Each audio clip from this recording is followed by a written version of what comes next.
আপনি কাউকে না জানে ম্যাডামের রুমে ঢুকেছেন কেন? ম্যাডামের অনুমতি ছাড়া ম্যাডামের রুমে ঢুকা নিষেধ। আমি তোদের ম্যাডামের হাজবেন্ড, কিছুদিনের মধ্যে আমাদের বিয়ে হবে। আপনি যেই হন না কেন, আমার উপর হুকুম আছে, ম্যাডামের রুমে অনুমতি ছাড়া ঢুকা নিষেধ। আপনি ঢুকেছেন কেন? যান বাইরে হন। তোর এত বড় সাহস, তুই আমার সাথে বেয়াদবি করিস? স্যার আমাকে মারলেন আপনি। রাতুল,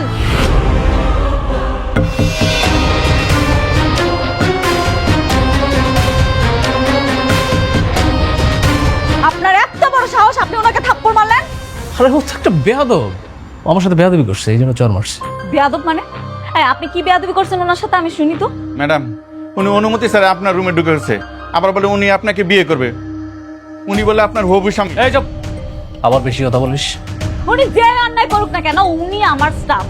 আপনি আমার অফিসে আইসা আমার স্টাফের সাথে এরকম ব্যবহার করতে পারেন না। আর ওর একটা বেয়াদব। শোনো, বেয়াদবদেরকে শাস্তি দিতে হয়, না হলে এরা মাথায় উঠে বসে। বেয়াদব মানে? বেয়াদব তো আপনি। আমি বেয়াদব? অবশ্যই আপনি বেয়াদব। আপনার সাথে আমার বিয়ে ঠিক হয়েছে, কিছুদিনের মধ্যে আমগো বিয়া। সব উল্টা পাল্টা কথা বলার জায়গা পান না, না ফাজিল কোথাকার। ঠিক আছে, আই এম সরি। আসলে তোমার বাবা মার সঙ্গে। এক্সকিউজ মি, ম্যাডামকে আপনি করে কথা বলুন। ম্যানেজার আঙ্কেল বাদ দেন, এসব আলতু ফালতু লোকেদের সাথে কথা বইলা আপনি আপনার মান সম্মান নষ্ট করেন। আপনারে আমি ভালো ভালো বলে রাখতেছি, কাজ ছাড়া না আপনি আমার অফিসে আসবেন না। কাজ থাকলেও পারমিশন নিয়ে তারপর অফিসে আসবেন, তা না হইলে গার্ড দিয়া ঘাড় ধাক্কা দিয়া বাইর করে দেবো অফিস থেকে। মনে থাকে যান। এখন দাঁড়াইছেন কেন? যান পারা যান। কি হলো, দাঁড়িয়ে আছেন কেন রাতুল সাহেব? বেরিয়ে যান, যান বলছি। আপনি এখন যান, ওনার কথা কিছু মনে করুন, কিছু লাগলে আমি আপনার ডাক দিব। আচ্ছা ম্যানেজার আঙ্কেল, ম্যাডাম, রাতুল সাহেব যে ব্যাংক থেকে লোন আইনা ইনভেস্ট করছিল, কত টাকা ইনভেস্ট করছে? ম্যাডাম 70-80% তার ইনভেস্ট হয়ে গেছে, আনুমানিক 20% মতন বাকি আছে। আপনি খোঁজ খবর রাখবেন, জি ম্যাডাম। যখন পুরা ইনভেস্টটা হয়ে যাইব তখনই খেলা শুরু। ওনার এমন একটা ভুল ধরবেন, জি ম্যাডাম। ভুল ধইরা লাথি মেরে বাইর করে দিবেন।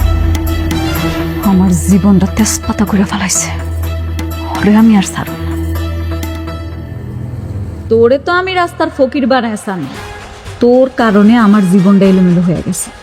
এত সহজে ছাইরা দিমু তোরে? লাইসেন্স বাসাতে আছে, আপনি একটু ওয়েট করেন। হ্যাঁ হ্যাঁ, আমি দেখছি।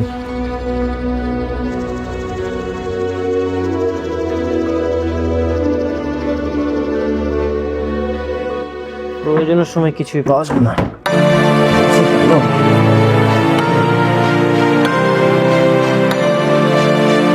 এই বৃষ্টি, আমার লাইসেন্সটা তুমি দেখছো? কি ব্যাপার, কোথায় গেল?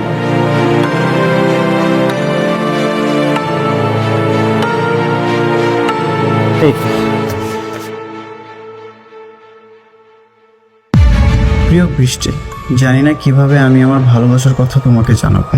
তোমাকে ভালোবাসা যতটা কঠিন ছিল, তার চেয়ে বেশি কঠিন ছিল তোমাকে সেটা জানানো। আমি জানি আমাকে তুমি ভালোবাসো না, কিন্তু বিশ্বাস করো, আমি তোমাকে ভালোবাসি। সাব্বির আহমেদ। বৃষ্টি, বৃষ্টি, বাবা। বৃষ্টি কোথায়? ও একটু বাইরে গেছে। বাইরে গেছে? কার সাথে? মানে ওই সাবির সঙ্গে গেছে। কেন বাবা, কোনো সমস্যা? না, কোনো সমস্যা না।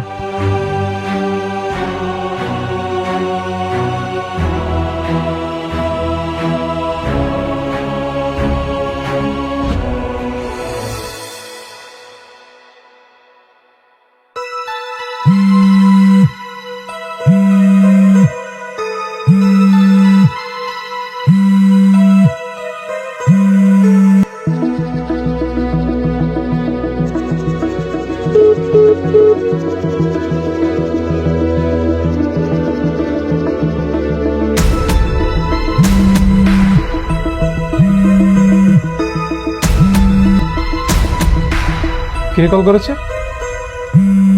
অনেক। রিসিভ করো। কি বলবো রিসিভ করে? বলো যে বাইরে আছো। হ্যালো অনিক, বৃষ্টি, কোথায় তুমি? আমি তো একটু বাইরে এসেছি, তুমি কোথায়? বাইরে কেন? এই তো একটু কাজ ছিল। সাব্বিরের সাথে তুমি ঘুরতে গেছো তাই না? এটাই তোমার জরুরি কাজ? আমি বাসায় গিয়ে তোমাকে সব বলবো। তোমার যে কি কাজ সেটা আমি খুব ভালো মতো বুঝতে পারছি। তুমি তাড়াতাড়ি বাসায় আসো। আসছি।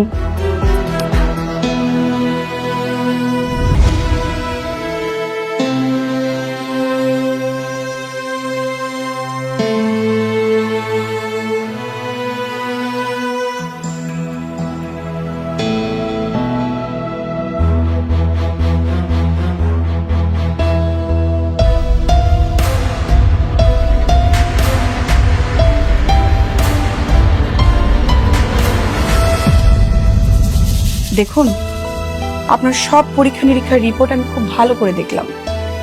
আপনার পূর্বে যে অপারেশনটি হয়েছিল, আপনার সেই অপারেশন হওয়ার সাথে সাথে আপনি সন্তান জন্ম দেওয়ার ক্ষমতা হারিয়েছেন। কথাটা যদিও শুনতে খারাপ লাগছে, তারপরে এটাই সত্য যে আপনি কখনো মা হতে পারবেন না। আচ্ছা, কোনো চিকিৎসা কি নেই? একটু দেখেন না, ওর হাজবেন্ড তো সন্তান নিতে চায়, আমরা তাকে কিভাবে বোঝাবো? দেখুন, বিয়ের পরে সবারই তো সন্তান নিয়ে একটা আশা থাকে, সবাই তো বাবা হতে চায়, মা হতে চায়, কিন্তু আপনি তো এই ব্যাপারটি আগে থেকে জানতেন। সেহেতু বিয়ের আগে আপনার হাজবেন্ডকে সবকিছু বলে আপনার বিয়ে করাটা উচিত ছিল। এখন আসলে কিছু করার নেই, আপনার সব রিপোর্ট এখানে। আপনি ইচ্ছে করলে অন্য ডাক্তার দেখাতে পারেন। ঠিক আছে, চলো সাব্বির।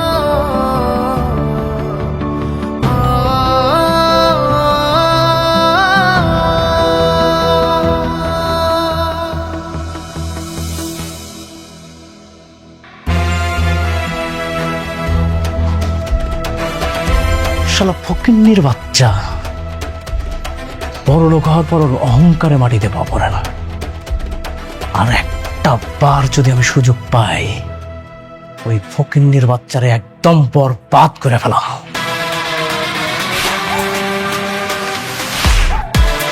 শোনো না জান, আমাকে একটু বাইরে নিয়ে যাবে? আমার না খুব আইসক্রিম খেতে ইচ্ছে করছে। তুই কি ফিডার খাইস? একা একা বাইরে যাইতে পারিস না? তুই দেখছিস না এখানে আমি একটা বিয়েটা কিভাবে করব, সেটা নিয়ে ভাবছি। তুমি ফকিন্নির বাচ্চাকে বিয়ে করার জন্য আমাকে ইগনোর করছো? কে ফকিন্নির বাচ্চা? তুই, তোর বাবা মা, তোর সবগুলা ফকিন্নির বাচ্চা। আমি যদি এখান থেকে তোদেরকে বের করে দেই, তাহলে কোথায় গিয়ে দাঁড়াবি? কে কাকে বাড়ি থেকে বের করে দিচ্ছে?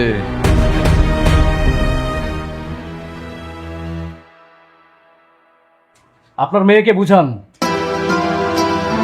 আমার কাজে যদি কেউ বাধা দেয় না, তাহলে কিন্তু তার খবর আছে। আর শুনেন, সবসময় বিয়ে বিয়ে করবেন না, একদম ভদ্রলোকের মতো থাকবেন। মেঘলা কি বিয়ে করতে রাজি হয়েছে? রাজি হয় নাই, তবে কিভাবে ওকে রাজি করাতে হয় সেই পথটা আমি খুঁজে বের করেছি। মেঘলা আর আমার বিয়েটা এখন আর কেউ ঠেকাতে পারবে না।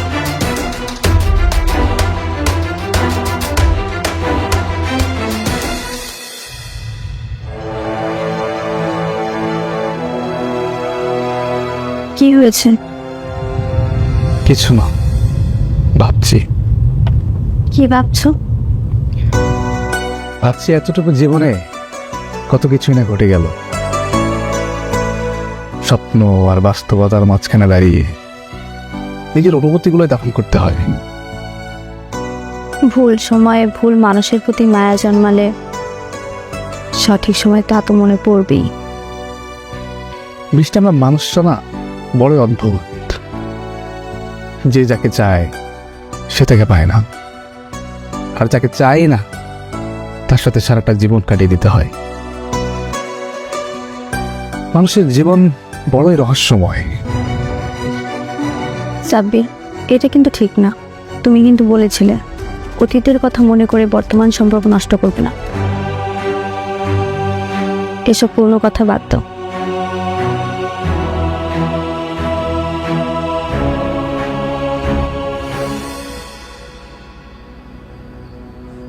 কি রে মা, অফিস থেকে আইসা ঘরের ভিতরে এরকম চুপচাপ দাঁড়ায় রইছস?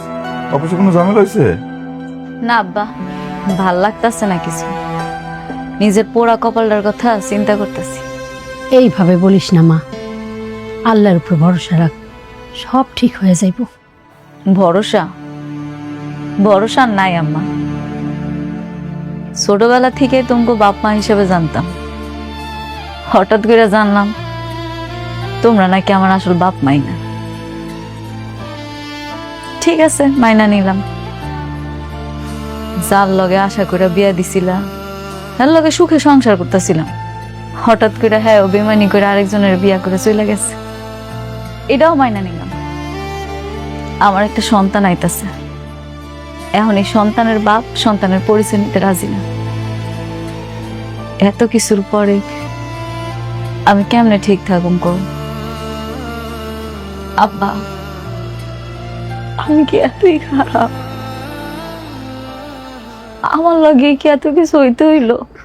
আমার লগে কি একটু ভালো কিছু হইতে পারলো না জীবনে?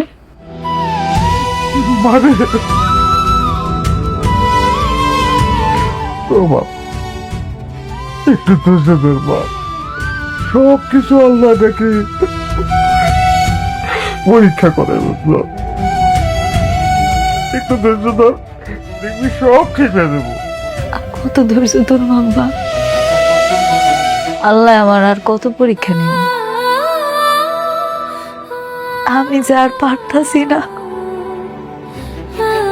আমার দেহ দেয়ালে পিঠ ঠিক গেছে।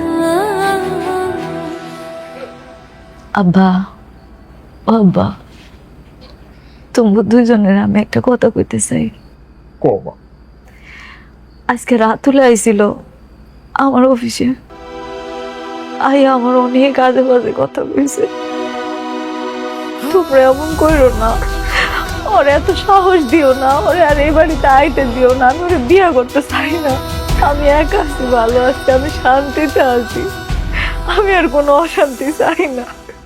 বাবা, তুই যা চাবি তাই হবে বাবা, তুই চিন্তা করিস না বাবা।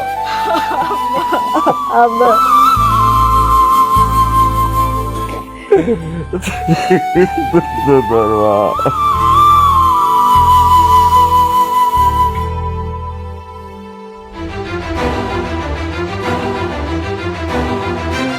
বসো, আমি ফ্রেশ হয়ে আসছি। এতক্ষণে বাসায় আসার সময় হলো?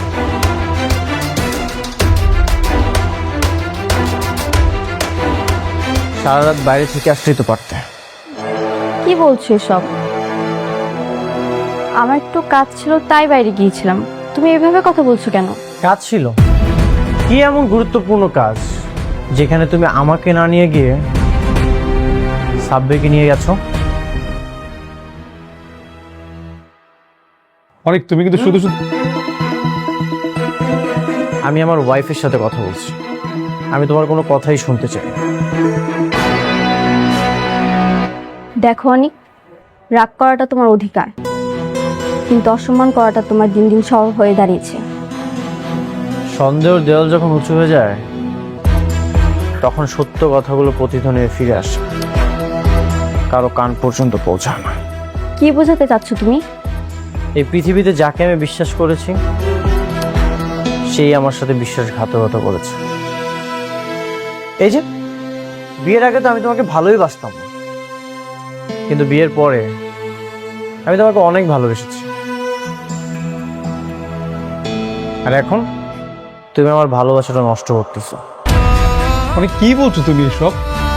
কে তোমার সাথে বিশ্বাসঘাতকতা করেছে? আর তুমি না অকারণে আমাদেরকে ভুল বুঝছো।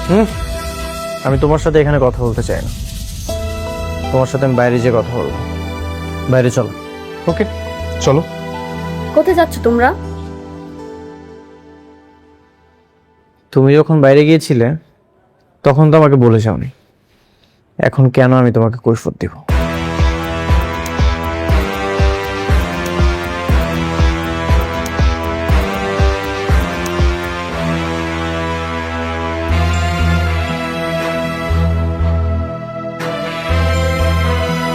কি ব্যাপার, বাইরে ডাকলে যে?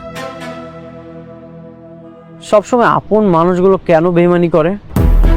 বিশ্বাসের শ্বাস যখন ফুরিয়ে যায় তখন মানুষ বেঁচে থেকেও মরে যায়। আমি যাকে বিশ্বাস করেছি সেই আমার সাথে বিশ্বাসঘাতকতা করেছে। কেন করেছে? এই প্রশ্নের উত্তর কি তোমার কাছে আছে? কি হয়েছে তোমার? আচ্ছা, তোমার কি কোনো সমস্যা হয়েছে? হইলে বলো, দেখে আমি কোনো সমাধান দিতে পারি কিনা। সমাধান? তুমি দেবে আমাকে সমাধান? আচ্ছা সাব্বির, তোমাকে কি বন্ধু বানিয়ে আমি ভুল করেছি? আচ্ছা, আমি না বুঝতে পারছি না, বন্ধু বানানো ভুল হবে কেন? আচ্ছা, তোমার কি হয়েছে আমাকে সরাসরি বলো। বলছি বলছি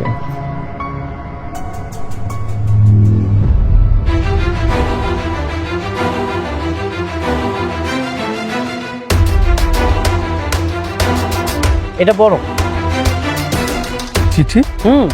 জোরে জোরে পড়ো। প্রিয় বৃষ্টি। কি হলো, চুপ হয়ে গেলে যে? সুন্দরভাবে পড়ো, ইমোশন দিয়ে পড়ো, যেন শুনতে ভালো লাগে। প্রিয় বৃষ্টি, জানি না কিভাবে আমি আমার ভালোবাসার কথা তোমাকে জানা। কি হলো, আবার চুপ হয়ে গেলে যে? পড়ো, জোরে জোরে পড়ো।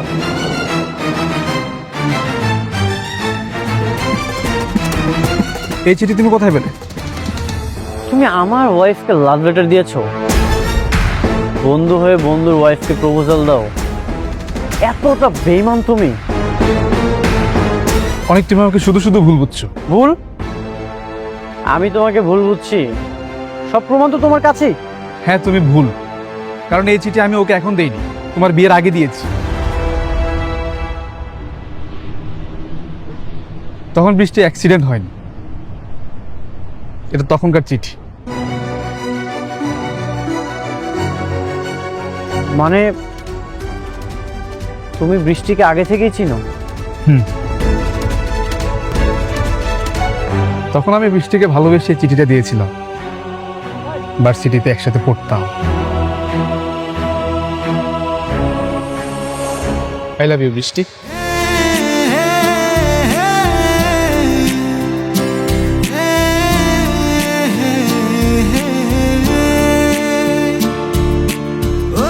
এই নাও, আমার না বলা কথাগুলো এখানে লেখা আছে। উঠো।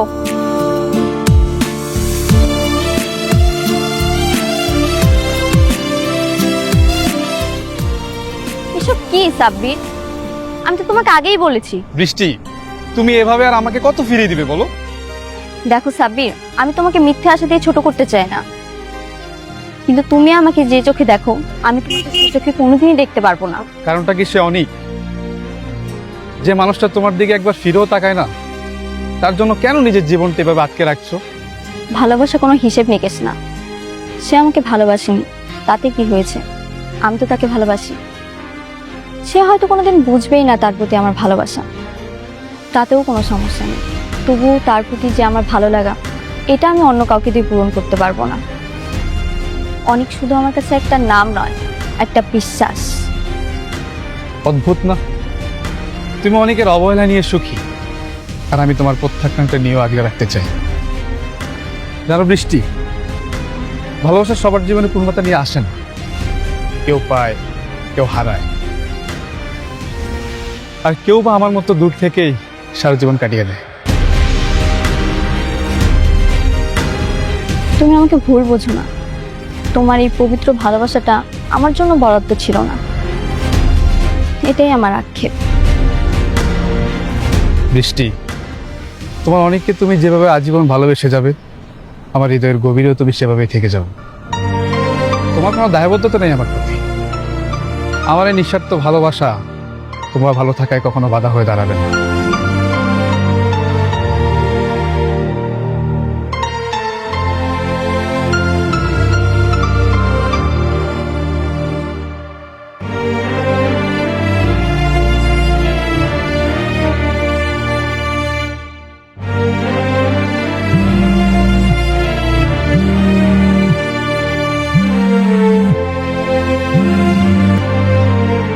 হ্যালো, হ্যালো অনিক, কোথায় তুমি?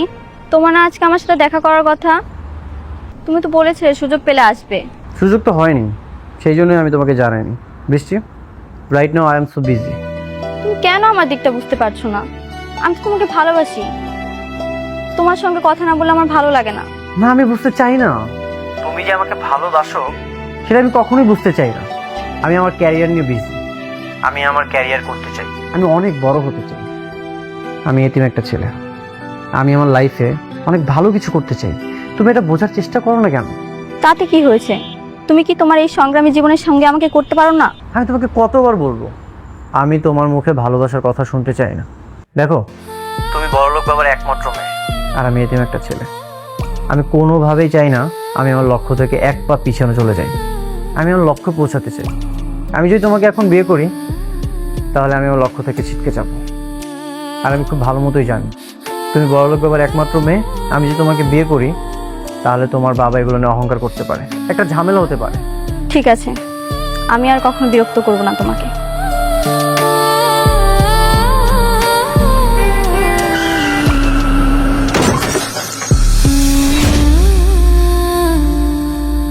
বৃষ্টি, বৃষ্টি আসলে তোমাকে খুব ভালোবাসে। সেদিন আমাকে বৃষ্টি অনেকবার কল করেছিল, কিন্তু আমি ব্যস্ততার জন্য ওর সাথে দেখা করতে পারিনি। তারপর আসলে আমার প্রতি বৃষ্টি কখনো ভালোবাসা জন্মায়নি। বৃষ্টি তোমাকে খুব ভালোবাসে। ও, বৃষ্টির একটা পা অচল হয়ে গেল, আর এই জন্য তোমার ভালোবাসা অচল হয়ে গেল।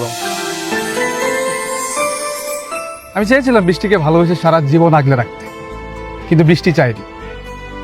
সে আমাকে বলেছিল যে আমার একটা পা অচল হয়ে গেছে, তাই বলে ভেবো না আমি তোমাকে ভালোবাসি। সে আসলে তোমাকে ভালোবাসে, আমাকে না। তারপর সে বলেছিল আমি যদি বন্ধু হয়ে থাকতে পারি সে আমার সাথে সারা জীবন থাকবে।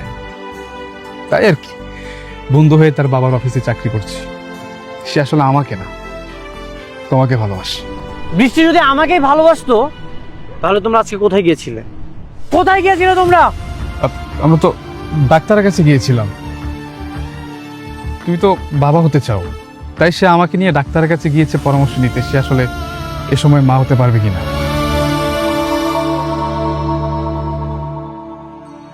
ভালোবাসা ততক্ষণই সুন্দর যতক্ষণ তার পবিত্রতা রক্ষা হয়। তুমি এমন কিছু করো না যেটাতে সব কিছু নষ্ট হয়ে যায়।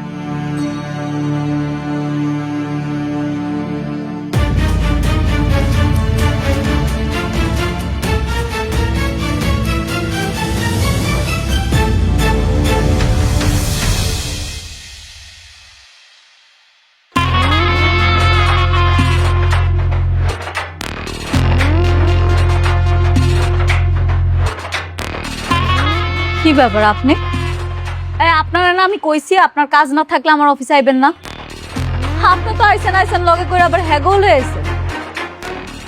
মতলবটা কি কোন তো? আপনার জন্য একটা গিফট নিয়ে এসেছি, আর এটা দেওয়ার জন্যই আমরা এসেছি।